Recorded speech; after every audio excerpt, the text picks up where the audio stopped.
Okay, so the Taco Bell Mexican pizza is leaving their menu permanently. Do I care? No. But I know there's a lot of people who do, and I'd like to be of assistance.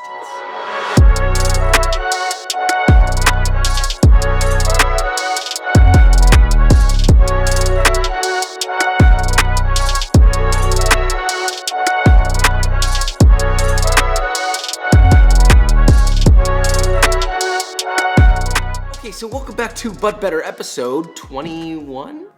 Time flies when you're having fun. This has been highly requested as of recently. I was never going to do this, period. But because so many people are asking for it and it's leaving their menu forever, I thought, you know what? Let's just immortalize a recipe that is the highest level that a Taco Bell Mexican pizza could be in the form of, well, this video. One last thing I would note is just that in the world of traditional Mexican cuisine, this is not a real thing, as far as what I've researched. Really all it is maybe inspired by a tostada with cheese on it that's melted. I don't know. Culturally speaking, I don't know how I feel about this, but we're doing it for you, we're doing it for the people who've asked, and we're doing it to help those who are going to be sad that this is leaving their menu. So with all that said, let's make this, shall we? Wow, it's the same Taco Bell KFC that we went to for the famous bowl. Stinky bowl. Here we go. I hope it's not like the last drive-thru we went to that was depressing. Can I get 2 Mexican pizzas? Sorry, what? Mexican pizzas, okay, sir? Oh, 2 Mexican pizzas, okay? What else for you? Oh, that's it. 2 Mexican pizzas. Thank you. I like the little mini laundry basket. Thank you. Why is it so big? How big are these things? It smells like KFC. We're back with the bone. Yeah. So, this is tough for a lot of people because this is supposed to be leaving the menu forever. And people are sad about it. Really? This is what you're sad about. What is this? It's a tortilla fried with... Okay, I'll stop talking and I'll just try it. So this is definitely flour tortilla. So it's like nachos? Just like a big nacho? Okay, 2 things. If I were to decide on whether it's good or bad, I would say it's in the middle. It's not bad, it's not good. It's just kind of like, yeah, this is about what I expected. So I'm not underwhelmed, I'm not disappointed. It just is what it is. This is so boring and such an easy thing we could make at home that we might as well actually make it exciting.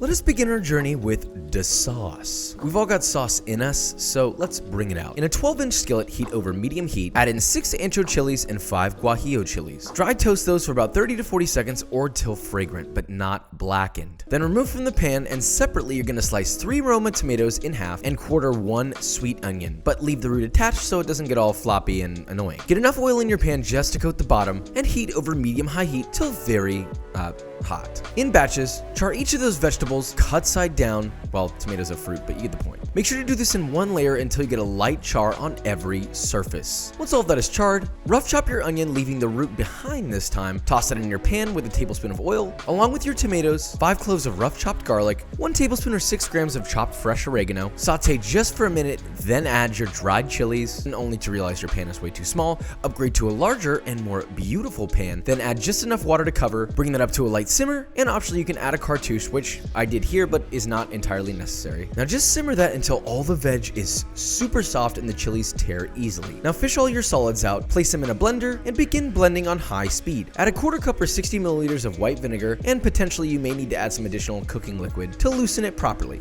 Once it's vortexing and it's smooth, stream in 3 tablespoons of neutral tasting oil. Continue to blend until beautifully emulsified, then season generously with salt and about 1 tablespoon or 14 grams of grated panela if you've got it. Now next we got our beans. Despite the lackluster sound of the name, these are very special. In a medium-sized sauce pot, add 3 tablespoons or 42 grams of unsalted butter, heat that over medium heat. Once melted and bubbling, add 2 sliced jalapeños, 1 diced yellow onion, 4 cloves of rough chopped garlic, then hit that with some kosher salt and saute for about 3 to 4 minutes or until softened. Then add 2 cans of black beans and 1.5 cups or 350 milliliters of chicken stock. Bring that up to a simmer and let that simmer until your veg is completely soft. I mean, like mushy soft. From there, you're gonna drain out your beans, but be sure to reserve that there bean juice. Now add your solids to the blender and blend while constantly tamping down using a tiny bit of liquid if needed to loosen, but you don't want this too loose, all right? It's gonna take a lot of tamping, a little bit of an arm workout. Don't be shy. Till you get a nice, thick and smooth puree. Adjust your salt levels, and we're almost ready here. Now for your meat, the easiest choice would be ground beef.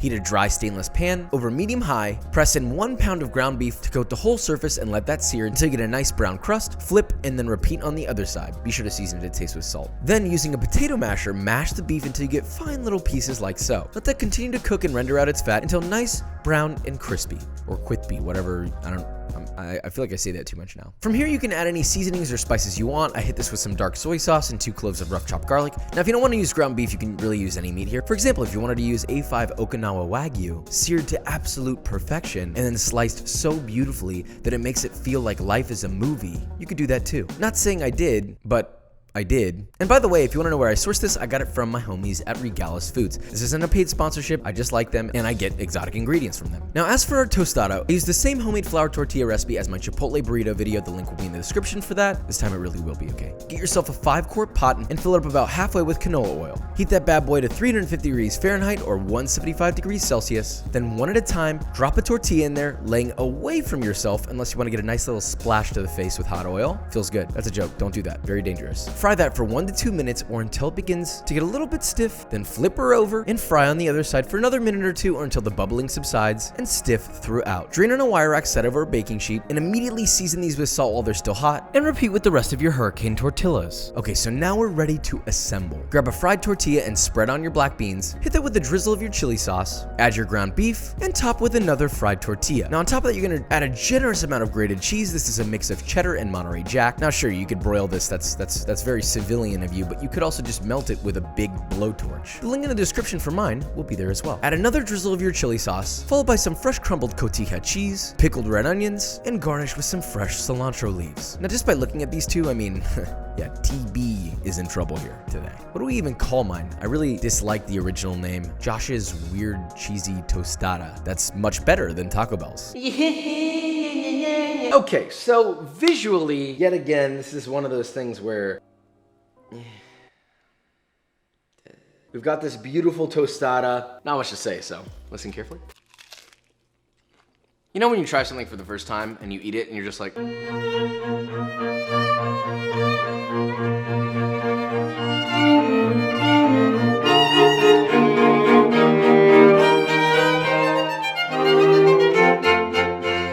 the flavor, the texture, there's depth to it. I actually think this could use a little more sauce. You know, you just take it, get a little bottle of your sauce, squirt it on there like that.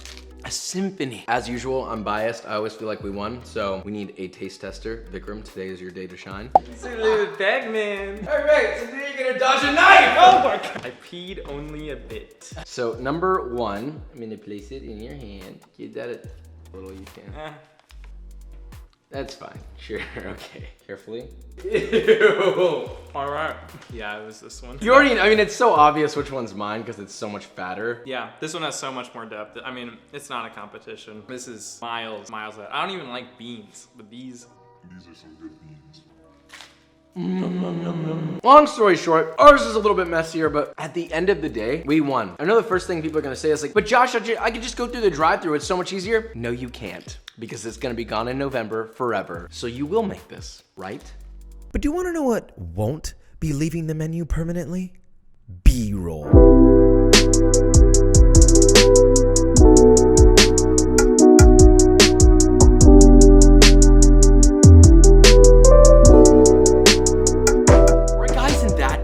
So we made the Taco Bell Mexican pizza. I can't believe I'm saying this. It wasn't that hard, honestly. This was a very easy one. It's fried tortillas with cheese, beans, and meat. Did we take it way higher than it needed to be? Of course we did. Why would we not? I think it turned out fantastic. Obviously, the layers of texture and flavor were just way above the Taco Bell version and way more in depth. There's no question about it. But if you want to make this, you should do it because it's really not that difficult to put together. There's a lot of steps, but you can eliminate steps by having stuff pre-made if you want to do that. Like you don't have to make your tortillas if you don't want to. We're working on a brand new series that we're gonna be dropping as soon as we possibly can. I'll keep it under wraps for now, but you'll see it soon enough. Now, with all that said, if you enjoyed this video or you learned something, leave a like, subscribe, and I will see you next time.